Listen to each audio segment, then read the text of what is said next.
Well, we here in our tri-state region have just probably one of the most active group of libraries around, and that from New York State, Connecticut into Massachusetts. This weekend, as a matter of fact, at the D.M. Hunt Library, they are featuring their online event, Small Town Big Talk, Artist in Conversation with Garth Coble. That is coming up on the 10th at 7:30, dmhuntlibrary.org for more information there. But what we're going to talk about right now, is an event that is coming up, and that event is coming up where? It's coming up at the Hotchkiss Library, and it is a presentation by Katy Kinsolving, Commemorate Earth Day with Food and Climate, the Path Forward. It's hosted by the Hotchkiss Library. It's coming up Thursday, April 22nd at 7 p.m. on Zoom, and we welcome Katy in this morning. Good morning, Katy. How are you? Good morning. I'm fine. Thank you for having me on, Miles. So let's, I always talk about Earth Day. I was back in 1971, a senior at Housatonic Valley Regional High School, and a group of students, I think they were led by Peter Mitchell at the time, formed an Earth Day committee. I think it was either the first or second year of Earth Day. And that's how far back Earth Day goes. I don't know if people realize that, but you've got an interesting presentation coming up about food and climate. First of all, for people who are not aware of who you are, Katy, a little bit of background on yourself. Well, I moved to Sharon about 3 or 4 years ago. Before that, I lived in Princeton, New Jersey, and I was a co-founder there of a group called Sea Change Conversations that aims to bring together moderates and conservatives and liberals around the topic of climate change by talking about it in ways that we can all understand. Before that, I had a degree in cooking. I teach cooking. I've taught cooking all over the world. I've written a cookbook.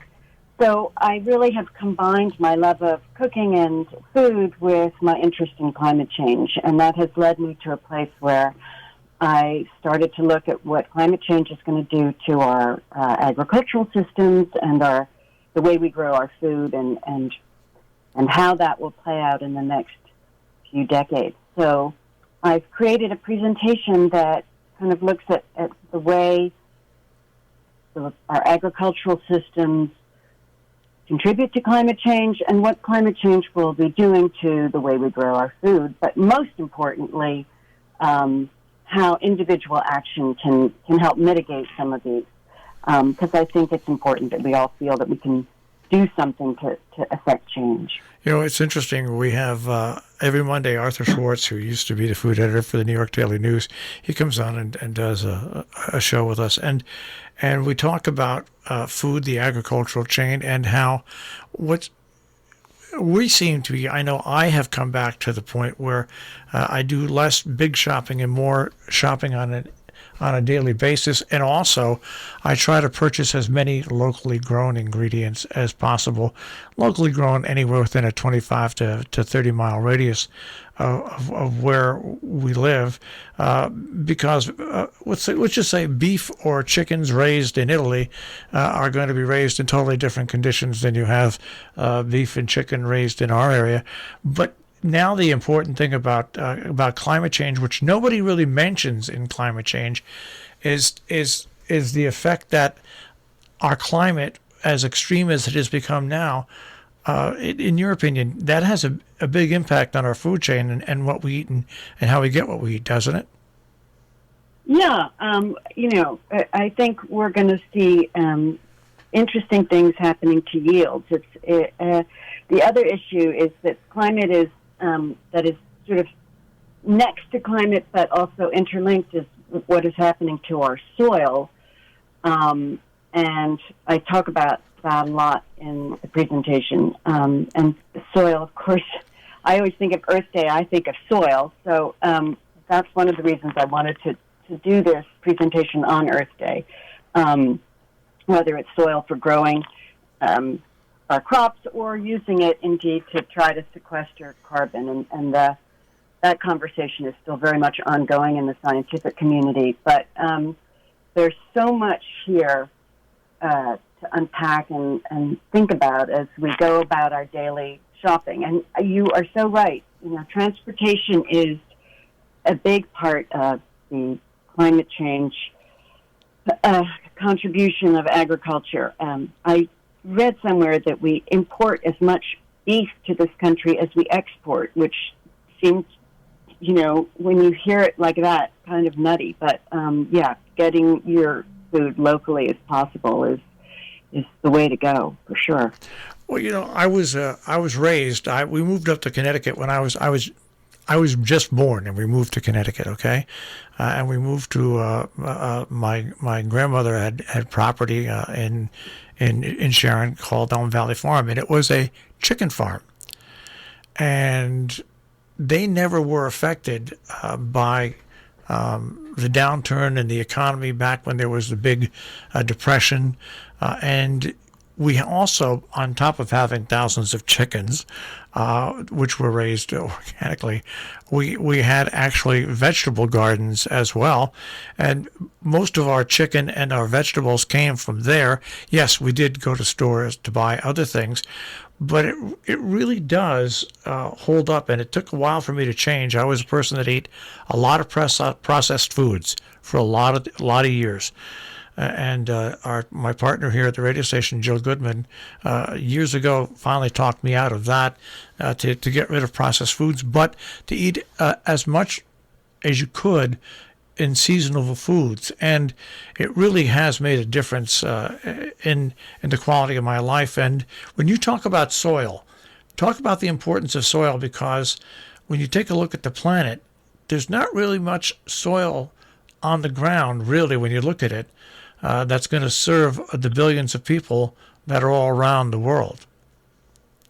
Yeah, soil is a really, really, we're still kind of just looking at it and learning about it. There's somebody recently said that the planet really shouldn't be called Earth; it should be called water, because most of the planet, as you correctly point out, is ocean. But soil is this incredibly rich microcosm, and it's amazing to me to think that it's really made up of four things, right? Including air, mineralized rocks, or rocks that have been broken down, water, and then humus or organic matter, and that is what we all kind of I think we take it for granted, and being more observant about what we're doing to our soil is going to be really critical, because we're losing a lot of topsoil, and that will have knock-on effects as we have more droughts and more extreme weather events, because the loss of topsoil means that, the soil will just wash away or blow away in the case of more arid areas. We're speaking with, once again, Katy Kinsolving, who's being brought into the Hotchkiss Library to do a Zoom event on Thursday, April 22nd at 7 p.m. The presentation is Earth Day, Food and Climate, The Path Forward. We only have about a minute or two left here, but what are some of the ideas that you have? How can we mitigate what's going on with climate change as it affects our food chain, the growth of food, agriculture, and what we eat? Well, as you so rightly said, buying local is certainly a way to go. Secondly, really watching our food waste. Food waste is, many people don't realize it, but a huge contributor to greenhouse gases. Because landfill breaks down food anaerobically, and the sort of offset of that, and what comes out of that is methane, which is a much more potent greenhouse gas than carbon dioxide. So reducing your food waste, either by composting it or just being very mindful as you shop to not get more than you need, or to avoid, I think packaging has a lot to do with it. You can't always compost packaging, but watching how we buy things. If you buy things in a huge box, or a huge plastic bag.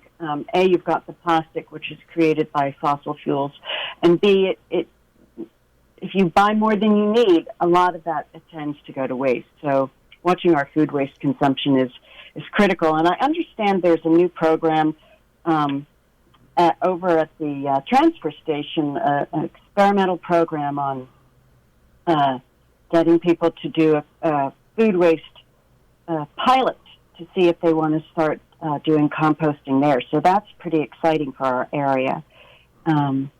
So, yeah, there are a number of ways that we can all contribute, and including sort of getting involved in the local area, state and regional discussions on this, and how we're going to look at our farms, how we're going to conserve our land.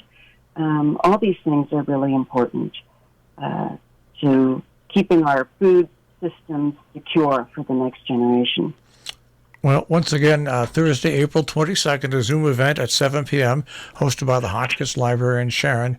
Once again, Katy Kinsolving, Food and Climate, The Path Forward. More information is available at hotchkisslibrary.org, where you can get the link to register. Katy, once again, thanks for joining us this morning, and we hope to see you on the 22nd. Marshall, thank you so much. I also want to mention that the Sharon Energy and Environment Commission is doing a trash pickup day this Saturday, not this coming Saturday. Next Saturday. Next Saturday, the 17th. And we're meeting in front of the Hotchkiss Library. If anyone wants to come, bring your own mask. We'll provide garbage bags and latex gloves and a route map to go and help keep beautiful roads in Sharon looking cleaner and more pristine. There's been a lot of trash dumped out of people's windows for some reason over the winter, and we feel it's time for a little cleanup. So that's also another Earth Day program coming up. All right, Katy, thank you very much. Have a great day. Thanks, Marshall. Take care. Once again, Katy Kinsolving here on Robin Hood Radio.